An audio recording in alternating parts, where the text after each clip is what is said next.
تعالیٰ نبی صلی اللہ علیہ وسلم نے یقیناً یہ فرمایا ہے کہ اگر جو حقوق العباد ہیں اگر وہ بندے معاف نہ کریں تو اللہ تعالیٰ بھی ان کو معاف نہیں کرے گا. لیکن یہاں پہ ایک سوال ہے کہ ڈر کس بات کا ہے؟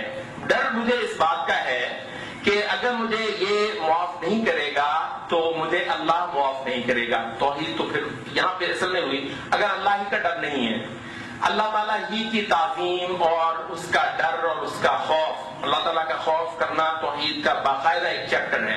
اللہ تعالیٰ کا خوف اور اس کے علاوہ کسی سے نہ ڈرنا, یہ توحید کا ایک چیپٹر ہے. تو توحید کا یہ چیپٹر جب تک آپ نے نہیں پڑھا اور اس کو ازبر نہیں کیا, دل میں آپ نے نہیں بٹھایا, تو بھائی یہ مجھے معاف نہیں کرتا, مجھے کیا پرواہ ہے. اور کیا آپ دیکھ نہیں رہے ہیں کتنے ظلم ہوتے ہیں اور کتنی زیادتیاں ہوتی ہیں, کیا کچھ کھا پی نہیں گئے ہیں یہ, تو کس کا ڈر ہے؟ اللہ تعالیٰ جی. اب پھر کہتے ہیں تو یہ خدا کا ڈر نہیں ہے. خدا کے بارے میں کبھی بتایا تو ہو تم لوگوں نے؟ یہ جو خدا اور اس کی شریعت اور اس کا مرتبہ اور اس کا مقام, اس کی جو معاذ اللہ جو تذلیل کرتے ہو تم اپنے معاشروں کے اندر, اپنے ان ذرائع ابلاغ کے ذریعے, اپنے ان نصابوں کے ذریعے, اپنے اس ماحول کے ذریعے جو بہت زیرت پن سے اور شیطنت سے تیار کیا جاتا ہے. یہ مت سمجھے یہ اسکرین پہ آپ کے سامنے جو کچھ آ جاتا ہے یہ ویسے ہی آ جاتا ہے. بہت بڑے بڑے دماغ پیچھے بیٹھے ہیں جو ان چیزوں کو پلان کرتے ہیں. ایک ایک چیز جو ہے وہ کسی کوآرڈینیشن کے بعد سامنے آتی ہے. او بھائی اب رو رہے ہو, یہ خدا سے نہیں ڈرتے, یہ کس سے ڈریں گے؟ اس کا مرتبہ اور اس کا مقام اور اس کا خوف اور اس کی چاہت اور اس کی تعظیم کبھی سکھائی تو ہو. اگر اس کا سبق پہلے پڑھا دیا ہو کہ اس کو جانو اور اس کو تسلیم کرو, پھر جب میں اس کے ساتھ زیادتی کر لوں گا تو میں ڈروں گا. اور ڈروں گا اس سے نہیں, اس کی کیا حیثیت ہے؟ پھر تو میں ڈنڈے سے ڈروں گا, اور اگر ڈنڈا ہو تو, اور اگر ڈنڈے والا ہی جو ہے وہی کرپٹ ہو, پھر تو مسئلہ ہی ختم ہے. پھر تو انسانیت کی فلاح اور ان کی خیر ان کی بھلائی سے آپ بالکل ہاتھ ہی جھاڑ لیجیے, پھر تو ختم ہے, صورت ہی کوئی نہیں ہے.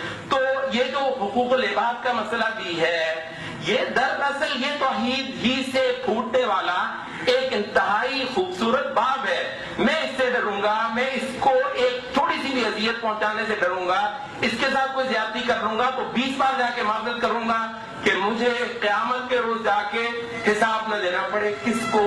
مالک الملک کو, اس خدا کو کہ جو ہر چھوٹی بڑی چیز سے واقف ہے اور میری ہر ایک ایک حرکت سے آگاہ ہے. تو یہ جب مخلوق سے بھلائی ہوتی ہے تو دراصل وہ اللہ تعالیٰ ہی کی عبادت ہوتی ہے, اللہ تعالیٰ ہی کی تعظیم ہوتی ہے, اور دراصل اللہ تعالیٰ ہی کو خوش کرنے کا ایک عمل ہوتا ہے.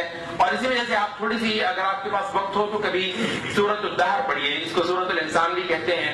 اور نبی صلی اللہ علیہ وسلم کی جو سنت ہے کہ آپ جمعے کے روز فجر کی دوسری رکعت کے اندر سورۃ الدہر کی تلاوت فرمایا کرتے تھے. پہلی سورت میں سورۃ الف لام میم سجدہ اور دوسری رکعت میں نبی صلی اللہ علیہ وسلم سورۃ الدہر کی تلاوت فرمایا کرتے تھے. اس میں ایک بہت اچھا ایک پورا اکاؤنٹ ہے اس حوالے سے, اور آپ پڑھیں تو آپ ایک چیز محسوس کریں گے, وَيُطْعِمُونَ الطَّعَامَ عَلَىٰ حُبِّهِ.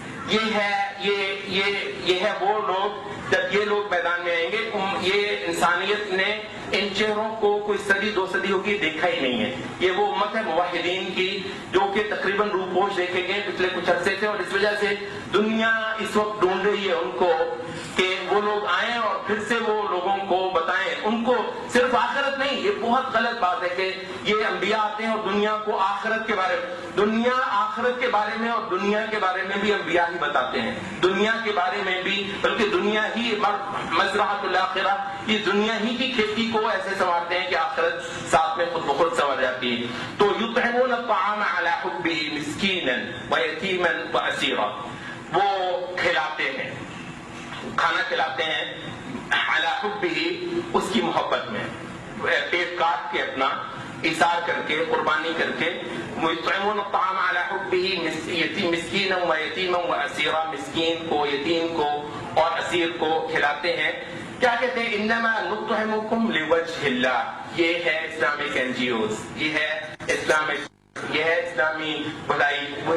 انما نطعمکم لوجہ اللہ لا نريد منكم جزاء ولا شكورا انا نخاف من ربنا يوما عبوسا قمطريرا.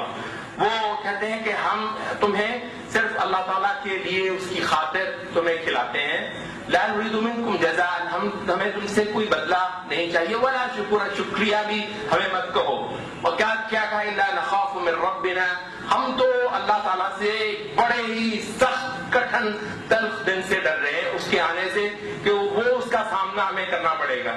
تو اللہ تعالیٰ کی تعظیم دیکھیے، کس کا خوف، کس کا ڈر، اور اس کے علاوہ کسی کا ڈر نہیں، وہ اللہ تعالیٰ ہے. تو یہ جو حقوق العباد کا مسئلہ ہے، یہ بھی دراصل یہ حقوق اللہ ہی ہے. میں جس چیز سے ڈروں گا، میں جس چیز سے خوف کھاؤں گا، وہ یہی ہے کہ اللہ تعالیٰ مجھے پکڑ لے گا، مجھے اللہ تعالیٰ کا عذاب کا ڈر ہوگا. اس کے بعد تو یہ درست ہے کہ اللہ تعالیٰ نے یہ رکھ دیا ہے کہ اس شخص کے معاف کرنے پر ہی وہ مجھے معاف کرے گا، لیکن جو اصل چیز ہے وہ یہ ہے کہ وہ بالآخر اسی کو معاف کرنا ہے. اور میں اس کے معاف کرنے کی بھی مجھے طلب اس وجہ سے ہو گئی ہے کہ اللہ تعالیٰ مجھے معاف نہیں کرے گا. تو یہ خیر کا جتنا مادہ انسان کے اندر موجود ہے، وہ سب کا سب جو ہے وہ اللہ تعالیٰ کی توحید اور اس کی بندگی اور اللہ تعالیٰ کی جو ہے وحدانیت ہے، اس پہ نچھاور ہونے کے لیے ہے.